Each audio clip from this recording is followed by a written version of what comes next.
This is the Big O Show. This is the Big O Show.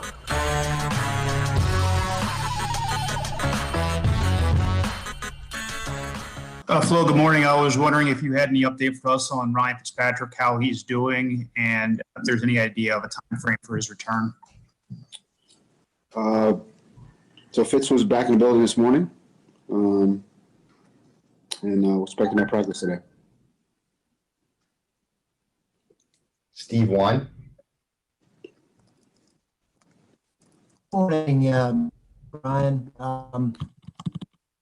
Kind of breaking up a little bit. You had a new role and a lot of new relationships last year. How would you say your relationship with your players evolves in year two? Well, I think it's like any relationship you have, friendships, relationships, over time, relationships evolve.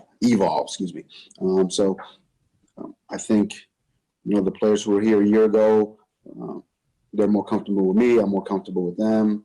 And with the new players that are here, you just, you put the time in to get to know them, get to know them on the field, off the field, what some of their quirks are, and try to build that trust, build that camaraderie. So it's been obviously, with a year later, some of those relationships are stronger than they were a year ago, which, I think that's the way it should be. I'm sure it is. I think that's the way it is in most relationships. Joe Shad. Good morning, Flo. I wanted to ask you for a couple of injury updates, please. How is Devontae Parker's status? And then separately, what does the team need to see from Xavier Howard for him to be able to participate at the start of the season? We'll start with Xavier. So obviously X coming off of the knee, just coming off of PUP, COVID, conditioning, and then just, those fundamentals, those techniques, the footwork, the hand placement that everyone takes for granted, that people just think just happen. He needs to work on those, and he has been.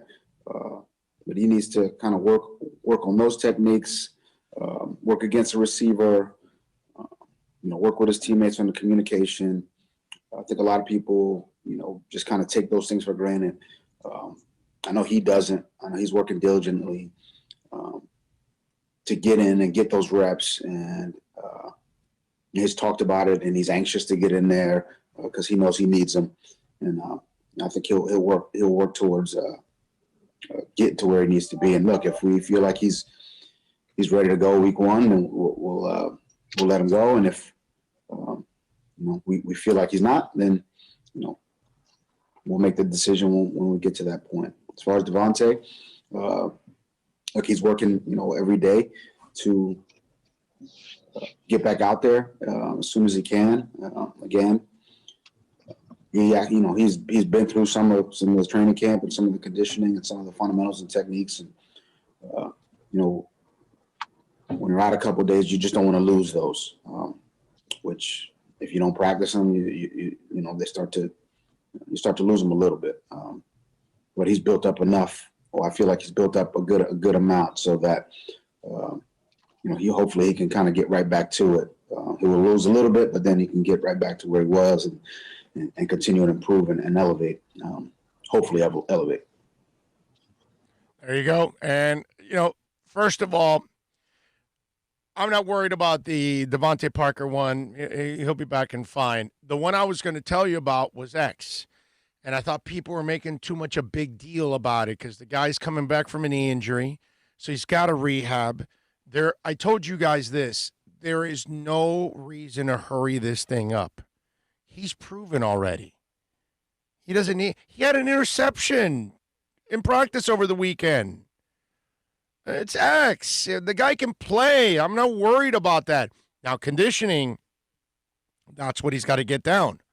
And then the next stage if you want to be concerned, if you want to worry, if you want to then, start reacting, not overreacting, if he gets injured again, then that's going to be a real problem.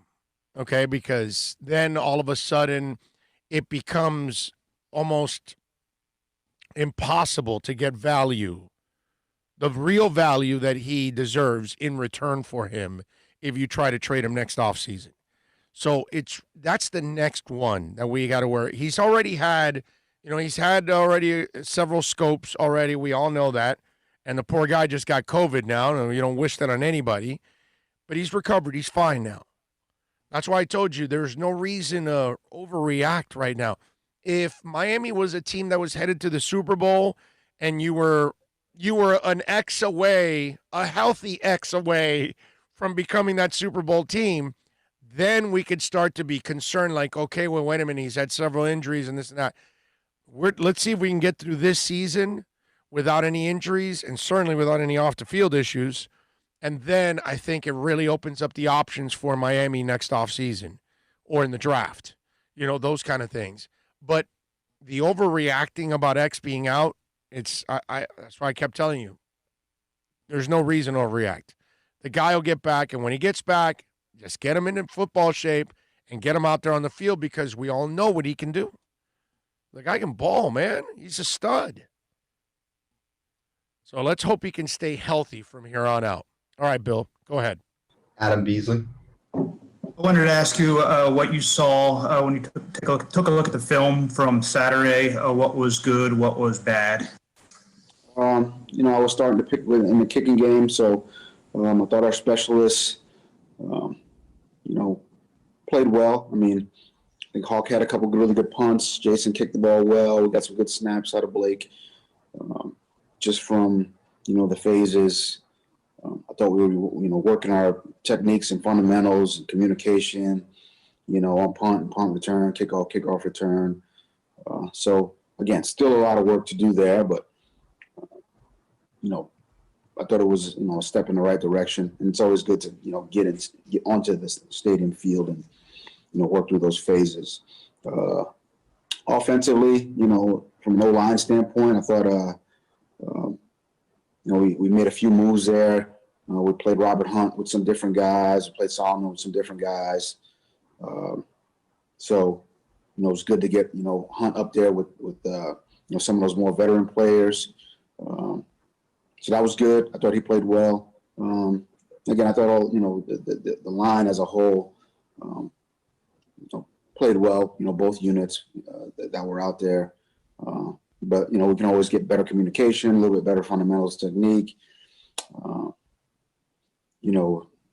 thought, the quarterbacks played well. I thought they made some good decisions. I thought they made some not so good decisions. And then defensively, I'm not going to go through the whole thing, but let me just quickly. Defensively, again, just communication, couple instances where we, had the wrong amount of people on the field. So, again, we got to get that cleaned up. But I thought they, played hard. I thought the conditioning was, okay, still need some improvement, but we just, we've still got a long way to go. Again, today is I don't have it in front of me, but all the days are kind of running together. Whatever, practice 13 or something like that. So they're working and trying to get better. Steve Wan. Ryan, you said the other day that you don't consider yourself a good recruiter, which surprised me. You brought in a lot of people that I know you feel very highly about here. But what led you to say that? Well, I've never been in college football. That was the first kind of thought that came to mind. And again, I'm not I don't. Yeah, it's probably just me being self-deprecating, to be honest with you. Probably, if I was in college, I feel like I probably wouldn't be, a great recruiter. I like to be hard on guys. That's not a big part of recruiting, from what I hear. So, but I don't know much. So that's kind of where that came from, Steve. Cam Wolf. Hey, Flo, I couldn't help but notice seeing some of the pictures every time we see you looking at Raekwon Davis, you have a big smile on your face, dating back to draft day. I don't know if that's something that's just happenstance or if just him as a player makes you happy.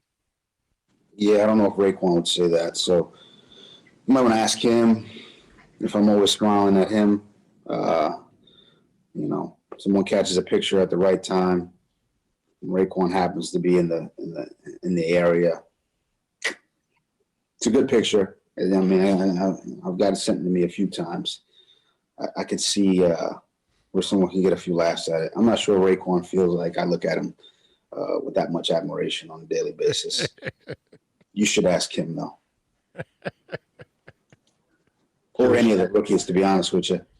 He's busting balls is what he's saying.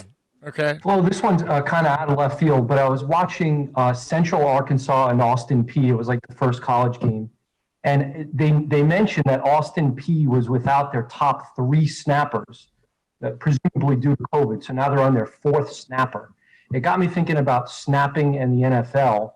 I remember Mike Hull used to be able to snap even though he was a linebacker. And this might be a better suited question for Danny, but maybe do you have a guy or two on the roster who isn't a lineman who is capable of snapping? And I'm wondering, would you guys keep a practice squad snapper? What's the snapping situation as it relates to the COVID emergency possibilities? Yeah, this is something we talked about at length. So we've got 3 other guys who can snap on the team. The most interesting one of the 3 was Mac Hollins. I didn't realize that. So that was the receiver.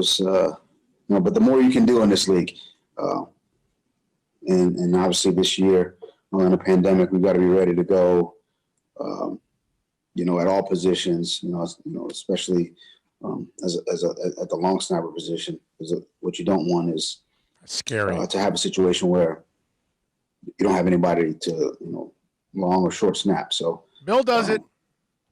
No one really, they kind of take it for granted until it's an issue. So, right. But we've had that conversation for sure, Joe. As well as at all positions, but definitely long snapper, definitely punter, kicker. So yeah, it's something we've thought about. Omar? Flo, where do you feel like you are depth-wise at tailback and comfort level with the top 2 guys, or I don't know if you feel like they're the top 2 guys in Howard and Matt? Well, I feel good about, really all 5 guys. Salvin we just got him, Salvin Ahmed, and looking forward to seeing what he can do today. With this being his first time out there. But Laird and Gaskin and Breida and Jordan, all 4 guys are capable, all competitive guys. All have some role in the kicking game, and they're different styles of back. Each one of them. So I think, I'm comfortable with any of the 5 guys. 4 guys. I haven't seen Salvin, up close yet. But yeah, I'm comfortable with all guys. I think, they're hard. It's a hardworking group and a competitive group. Those are the things I'm looking for. They run hard. They're fast. They'll block and catch the ball out of the backfield. So I'm looking forward to seeing what they can do. 13 days.